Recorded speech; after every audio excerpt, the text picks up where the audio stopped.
Hello everyone, नमस्कार। Welcome back again to Proxy Gyan. मैं आपका एजुकेटर सैयद शाहबाज दिल से स्वागत करता हूं हमारे प्रॉक्सी ज्ञान यूट्यूब चैनल पे। जैसा कि आप सभी लोग जानते हैं दोस्तों कि हमने ईपीएफओ की जो सीरीज़ है उसको शुरुआत की है।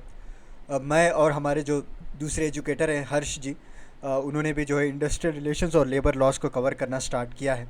और मैं जो इंडियन पॉलिटी का कवर कर रहा हूँ, और इंडियन इकोनॉमी ऑलरेडी मैंने वीडियोस सिलेबस जो है कवर करके अपलोड कर दिया गया है। अभी तक आपने मेरे वीडियोस नहीं देखे हैं तो प्लेलिस्ट बना रखी है हमारे चैनल पे सेपरेटली। उसका लिंक अगर आप चाहते हैं तो मैं डिस्क्रिप्शन में भी प्रोवाइड कर दूंगा, वहाँ से आप सारे वीडियोस को एक्सेस कर सकते हैं। तो चलिए शुरू करते हैं। आज का जो लेक्चर है, लास्ट हमने रोका था जॉइंट पब्लिक सर्विस कमीशन तक। तो आज हम फाइनेंस कमीशन के बारे में पढ़ेंगे और रिमाइनिंग जो भी लेक्चर है उसको मैं कंप्लीट करूँगा दोस्तों, राइट। ताकि उसके बाद हम लोग कंप्यूटर एप्लीकेशंस को सिलेबस भी कवर करेंगे। तो let's start. Sorry. So before we proceed, मैं एक छोटी सी रिक्वेस्ट है मेरी कि आप हमारे चैनल को प्लीज़ लाइक, शेयर और सब्सक्राइब कर दीजिएगा। एंड नोटिफिकेशन बेल आइकॉन को भी ऑन कर लीजिए, ताकि जितने भी इंपॉर्टेंट वीडियोस हैं वो उसका आपको टाइम टू टाइम अपडेट मिलता रहेगा दोस्तों। ओके, तो लेट्स स्टार्ट। तो फाइनेंस कमीशन की बात करें तो article 280 provides the constitution of finance commission at 5 year intervals. दोस्तों याद रख लीजिए कौन से आर्टिकल में ये प्रोविज़न दिया गया है। आर्टिकल 280 में हमको प्रोविज़न दिया गया है, ठीक है। And the constitution of the finance commission is laid down under article 280, जैसा मैंने कहा। और द चेयरमैन उसको बनाया जाता है who have an experience in public affairs and other 4 members must be among them. Okay, public affairs में जो एक्सपीरियंस होता है उनको चेयरमैन की तरह अपॉइंट किया जाता है in the finance commission. And other जो 4 मेंबर्स होते हैं या तो वो हाई कोर्ट के जज होंगे, ओके, और या फिर क्वालिफाइड होंगे टू बी अपॉइंटेड, या person having a special knowledge of finance and accounts of the government, or a person having wide experience in financial matter and administrations, a person having a special knowledge of economics। okay, तो 4 criterias इन्होंने बताया है constitution में कि इन 4 criterias के जो match होते हैं लोगों को एज ए मेंबर अपॉइंट किया जाता है दोस्तों। अभी बात करें ड्यूटीज़ ऑफ फाइनेंस कमीशन। देखिए, पहला होता है distribution between union and states of net proceed of taxes, ठीक है। सो सेंट्रल और स्टेट के बीच में जो टैक्सेस का डिस्ट्रीब्यूशन होता है वो लोग देखते हैं, right. And grant in aid, जो aid time to time provide किए जाते हैं दोस्तों स्टेट्स को, ओके, किसी अनफॉर्चुन सिचुएशंस के लिए, उस पर ये लोग नज़र रखते हैं, right. And consolidate fund of state में किस तरह से पंचायत और म्यूनसिपालिटीज़ को डिस्ट्रीब्यूट किया जा रहा है सारा पैसा, वो भी इन्हीं के नज़र में आता है। और टाइम टू टाइम जो है प्रेसिडेंट भी कई सारे ऐसे मैटर्स इनको रिकमेंड करते हैं ताकि वो अपनी राय दे सकें, इसमें अपना रिकमेंडेशन दे सकें, राइट। किस तरह से इस पर बचत की जा सकती है और कौन से ऐसे स्टेट हैं जहाँ पे हमको ज़्यादा खर्च करना चाहिए, कौन से ऐसे इश्यूज़ हैं जहाँ पे हमको ज़्यादा फोकस करना चाहिए। ये सारे जो है ड्यूटीज़ होते हैं, फंक्शंस होते हैं फाइनेंस कमीशन के, ठीक है। चलिए, तो अभी इमरजेंसी की बात करते हैं। तो मैं आपको ओवरव्यू दे रहा हूँ, बेसिक्स दे रहा हूँ, जो एग्ज़ाम के लिए वेरी वेरी इंपॉर्टेंट होता है दोस्तों। ऐसा नहीं कि हम लोग अभी डिटेल में, या फिर अब ऐसा नहीं कि आप सिर्फ फाइनेंस कमीशन का ही एग्ज़ाम लिख रहे हैं, राइट। हमको पूरा सिलेबस कवर करना है, राइट। और हमको जो है सबकी नॉलेज रखनी पड़ती है। तो चलिए, इमरजेंसी की बात करें। The constitution provides for 3 different of abnormal situation, इसीलिए 3 आर्टिकल्स को डिज़ाइन किया गया है। पहला है article 352, an emergency due to war, external aggression और आर्म्ड रेबिलियन दोस्तों, ठीक है। तो यहाँ पे अगर आप देखेंगे मैटर आपको बहुत ही ज़्यादा देखने को मिलेगा, राइट। मैं आपको सिंपल भाषा में समझाता हूँ। देखिए, अगर फ्यूचर में कोई इंडिया की सिक्योरिटी को ख़तरा होता है, okay, if there is in threaten by war की वजह से, या फिर कोई एक्सटर्नल अग्रेशन होता है, या कोई ऐसी ग्रुप है, जैसे बहुत सारे ऐसे ग्रुप्स बनते रहते हैं, खालिस्तान हो गया, या डिफरेंट रेबिलियन ग्रुप्स होते हैं, जो हमारे इंडिया की सिक्योरिटी को अगर थ्रेटन हो जाए तो उस वक्त जो है इमरजेंसी को लागू किया जाता है। कौन सा? आर्टिकल 352 का दोस्तों, ओके। सो पीएम जो है कैबिनेट मिनिस्टर्स के साथ हेड करके इसको डिसाइड करते हैं और इसको लागू किया जाता है दोस्तों, okay. The effect of proclamation की बात करें, the power of union extend to give direction to any state और एनी मैटर, राइट। और पार्लियामेंट में by law extend the normal life of the houses of the people for a period of 1 year at a time, not extending any is. और parliament जो है state list में जो भी laws बनाते हैं ना, ये डायरेक्टली अपने कंट्रोल में ले लेगी दोस्तों, okay. And parliament has a power on imposing duties among executive of union.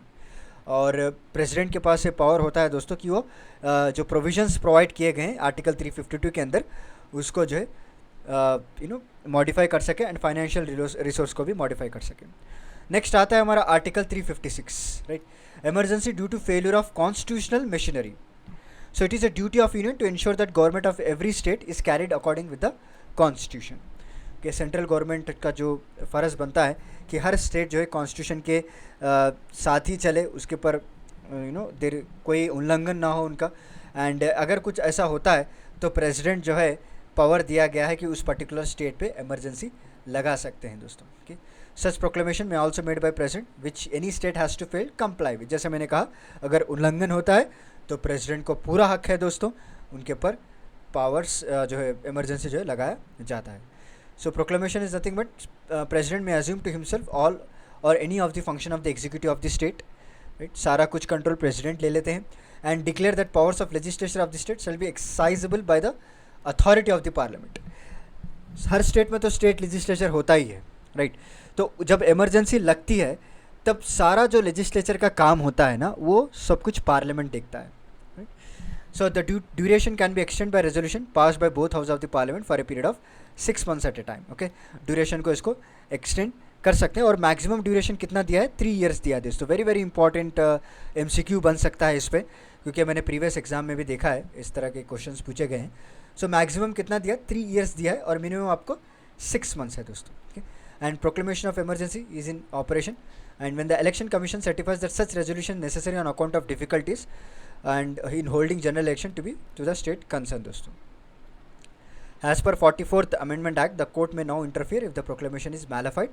The Supreme Court has held that the proclamation can judicially reviewed whether it has issued on the basis of material, whether it has whether the material was relevant or it has issued malified। Okay, तो 44th Amendment Act के तहत क्योंकि क्या हो रहा था, उस वक्त जो है इस इमरजेंसी पावर्स का मिसयूज़ किया जा रहा था दोस्तों, तो तभी जुडिशियल को इंटरफियर होना पड़ा और नया अमेंडमेंट एक्ट ऐड किया गया, 44th अमेंडमेंट एक्ट। तो उसमें ये डिसाइड किया गया कि सुप्रीम कोर्ट देखेगी जो इमरजेंसी लगाया गया है कि exactly on the basis of which material, या मटेरियल जो उस पर लागू किया गया वो रिलेवेंट है या नहीं, या फिर कोई मैलिफाइड सिचुएशन क्रिएट की जा रही है अननेसेसरली।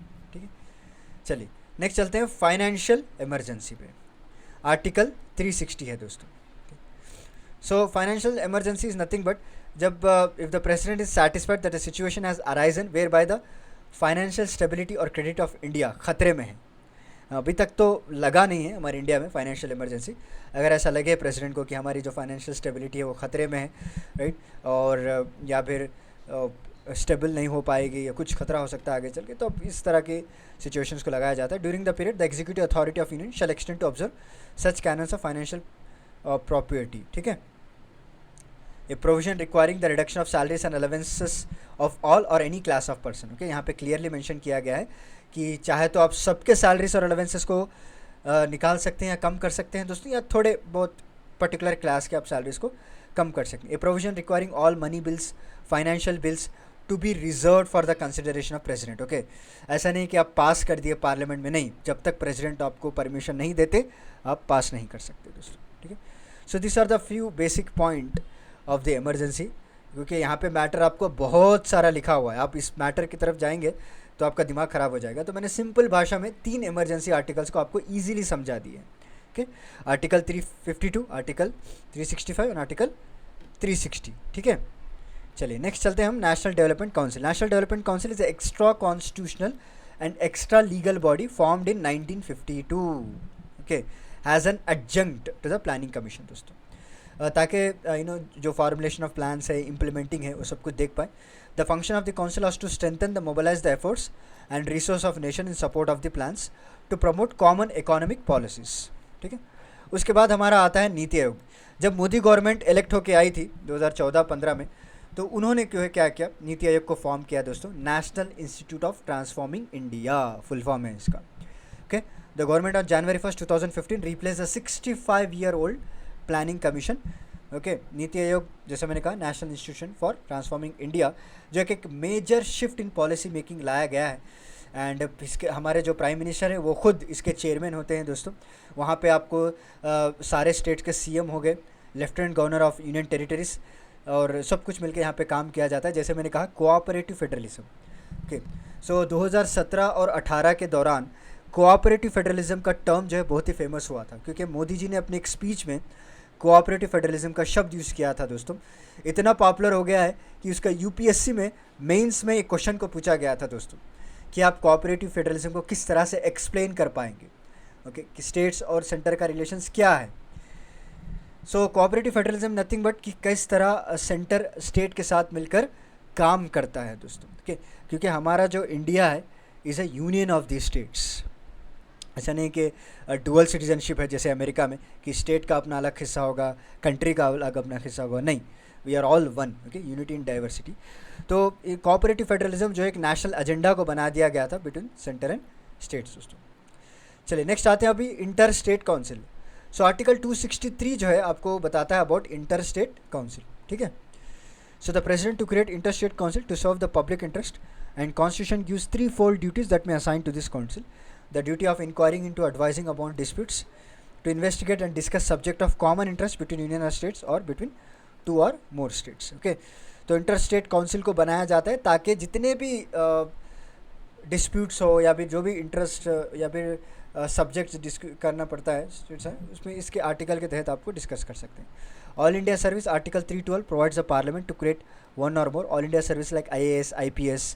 अगर कोई नया ऑल इंडिया सर्विसेज आप क्रिएट करना चाहते हैं तो किसको पावर दिया गया है, ये सिर्फ और सिर्फ राज्यसभा ही बिल पास कर सकती है दोस्तों, okay. Rajya Sabha has a power to create new all India services. Very important question, confuse मत होना, एग्जाम में आपको लोकसभा पूछेगा, ओके। तो राज्यसभा के पास वो पावर है कि वो नया सर्विस को शुरू कर सकती है दोस्तों। उसके बाद आता है हमारा जोनल काउंसिल। जोनल काउंसिल को भी इस्टेब्लिश किया गया था बाय स्टेट रीऑर्गेनाइजेशन एक्ट 1956, ठीक है, to advise the matter of common interest to each of the 5 zones into which the territory of India has been divided, northern, southern, eastern, western and central दोस्तों। और हर zonal council का जो है ministers होते, chief ministers होते हैं और 2 other ministers भी उनके साथ होते हैं for advisory. The union home minister is the chairman of this council. Very very important है, ओके। जोनल काउंसिल के जो चेयरमैन होते हैं वो कौन होते हैं, यूनियन होम मिनिस्टर, याद रख लीजिए। और नॉर्थ ईस्टर्न का जो काउंसिल था उसको 1971 में सेटअप किया गया था दोस्तों, ताकि जितने भी प्रॉब्लम्स उनके रिलेटेड होते हैं वो डील कर पाए, ठीक है। चलिए इसके बाद आता है anti defection law to curb political deduction added by 52nd amendment act 1985। Any member of parliament belong to any political party can be disqualified. ये शेड्यूल 10 के अंडर भी आपको मेंशन किया गया। मेरे अगर आपने पहले स्टार्टिंग के लेक्चर्स देखा होगा पॉलिटी में, जहाँ पे मैंने शेड्यूल लिख के बताया था आपको इन डिटेल, तो उस वक्त मैंने डिस्कस किया था about anti defection law, okay. Any member of the parliament belong to any political party can be disqualified. अगर वो वॉलंटरीली अपना मेंबरशिप दे देता है तब डिसक्वालीफाई कर दिया जाएगा, या फिर इफ़ यू वोट्स और ऑब्सटेन्स फ्रॉम वोटिंग, राइट, अब्सटेन करता है वोटिंग से तब भी इसको डिसक्वालीफाई कर दिया जाएगा। Any independent member can be disqualified if he joins a political party after elections, okay. To a situation of merger at least 2/3 of members of party were involve. यहाँ पे 2 तरह के इश्यूज आते हैं दोस्तों, तो यहाँ पे आपको कंफ्यूज नहीं होना है। कई सारे पार्टीज आपने न्यूज़ में देखा होगा मर्ज होते होंगे, तो मर्जर की सिचुएशन में आपको कोई एंटी डिफेक्शन लॉ नहीं लगता या कोई उसके मेंबर को डिसक्वालीफाई नहीं किया जाता, क्योंकि मर्जर होते वक्त ना मेजॉरिटी देखी जाती है। यहाँ पे 1 या 2 के कहने पे मर्ज नहीं किया जाता पार्टीज़ को, ओके। तो वहाँ पे मेजॉरिटी देखी जाती है। अगर 2/3 से ज़्यादा मेंबर की मेजॉरिटी है तो they will merge, they will not come under anti defection. However यहाँ पे एक क्लॉज है, अगर पार्टी इलेक्ट हो गया है, 1 या 2 व्यक्ति जो है कुछ एक्सटर्नल फैक्टर्स जैसे पैसों की लालच की वजह से या कोई भी फैक्टर ले लीजिए, दूसरी पार्टी में ज्वाइन हो जाते हैं तो उनको डिसक्वालीफाई कर दिया जाता है दोस्तों, राइट। चलिए अभी थोड़े इंपॉर्टेंट कॉन्स्टिट्यूशनल अमेंडमेंट्स बता देता हूँ मैं आपको। 24th amendment act 1971। So it affirmed the power of Parliament to amend any part of Constitution, including fundamental rights, made it compulsory for the President to give his assent to the Constitutional Amendment Bill दोस्तों, okay. तो अभी power of यहाँ पे 1971 के तहत 2 चीज़ें पास हुई हैं इसके अंडर।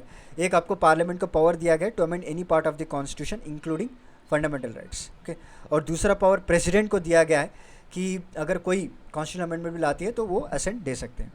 उसका 25th अमेंडमेंट एक्ट आया 1971, ठीक है। यहाँ पे डायरेक्ट टू प्रिंसिपल पॉलिसी जो आर्टिकल 39BC है, can not be challenge on the ground of violation of the rights, वो ऐड किया गया।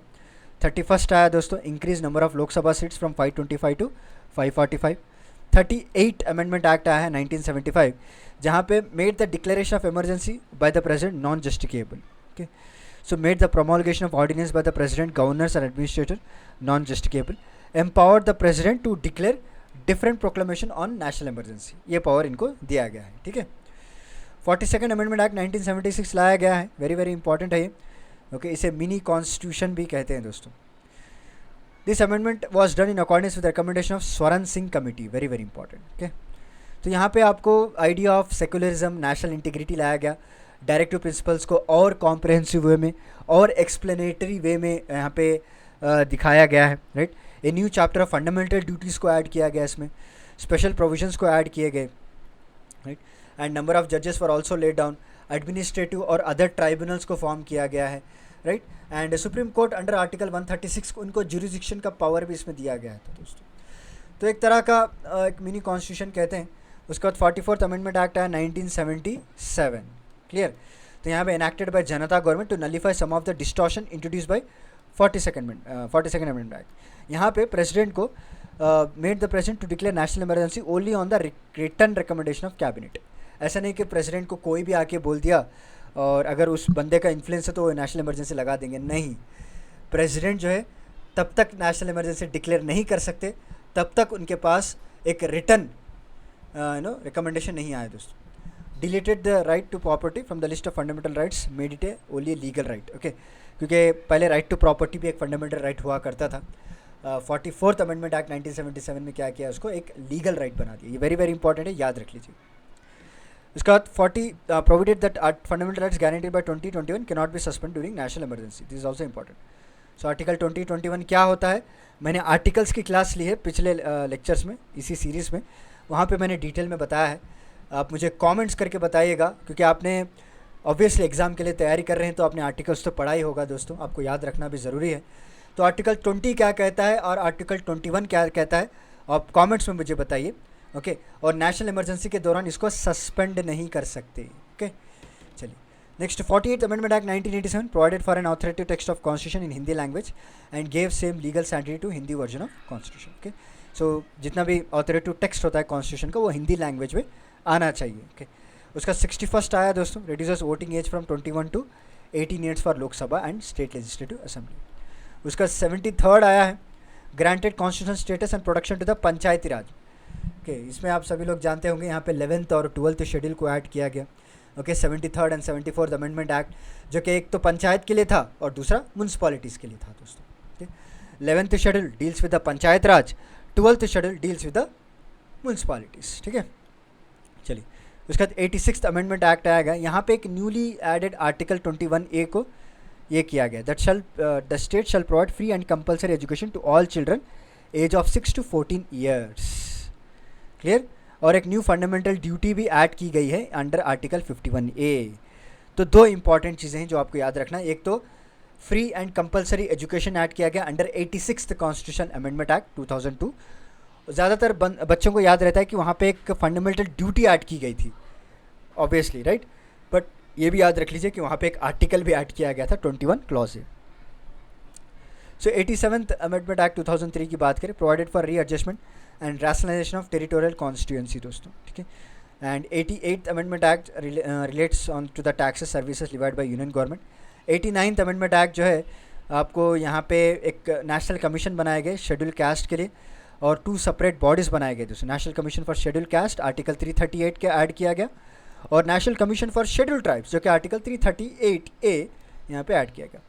19th अमेंडमेंट एक्ट की बात करें, प्रोवाइड्स फॉर मेंटेनिंग द एक्सवाइल representation of schedule tribes and non schedule tribes. Okay, उसके बाद 91st अमेंडमेंट एक्ट आएगा. The number of council of minister is limited by this amendment act. The number shall not exceed 15%. Okay, 92nd amendment act 2003 included 4 more languages in the 8th schedule जो कि Bodo, Dogri, Maithili, Santhali. Okay, 94th amendment act to provide for the minister of tribal welfare in the newly created Jharkhand and Chhattisgarh state including Madhya Pradesh and Orissa. 95th की बात करें, in article 334 यहाँ पे reservation को extend किया गया for SC and ST in the Lok Sabha. And 96 की बात करें तो यहाँ पे जो है ओडिया को उड़िया बनाया गया था दोस्तों. सॉरी, उड़िया को उड़िया बनाया गया, सॉरी, वो RIYA. So instead of that they are using Odia, ODI. 97th amendment act 2011 की बात करें, यहाँ पे कोऑपरेटिव सोसाइटीज़ का जो वर्ड है, वो जो पहला लफ्ज़ है वहाँ पे इस्तेमाल किया गया। Okay, and after the word or unions in article 19 clause 1 clause C यहाँ पे इंसर्ट किया गया है promotion of cooperative society. 98th amendment act की बात करें तो आर्टिकल 371 जे को इसमें इंसर्ट किया गया है, जो कि गवर्नर को एक पावर देता है दोस्तों of Karnataka to take steps to develop the Hyderabad and Karnataka region. Okay, 100 amendment act की बात करें, provide for the exchange of enclaves between India and Bangladesh. 101 की बात करें, वेरी वेरी इंपॉर्टेंट है, 2016 में लाया गया था, अबाउट जीएसटी को इंट्रोड्यूस किया गया था। 102 की बात करें, article 338A of the constitution and 338B shall be incident, there shall be commission for social and educationally backward, यहाँ पे national commission for backward classes जो बीसी हैं उनके लिए इंट्रोड्यूस किया गया। 103 अमेंडमेंट की बात करें, 2019 में आया था। Okay, the act provide 10% reservation the government job education institution to economical weaker section. Okay, economical weaker section वालों के लिए 103 अमेंडमेंट एक्ट लाया गया ताकि उनको प्रॉपर्ली रिजर्वेशन प्रोवाइड किया जाए।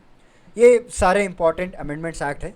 उसके बाद और भी थोड़े हैं दोस्तों, मैं जब MCQs के ऊपर लेक्चर बनाऊंगा तो वहाँ पर मैं आपको इसके बारे में डिस्कस कर लूँगा। ओके, सो ये हमारा पॉलिटी का फाइनल पार्ट रहा है। टोटल 7 लेक्चर्स में हमने डिटेलली कवर किया है।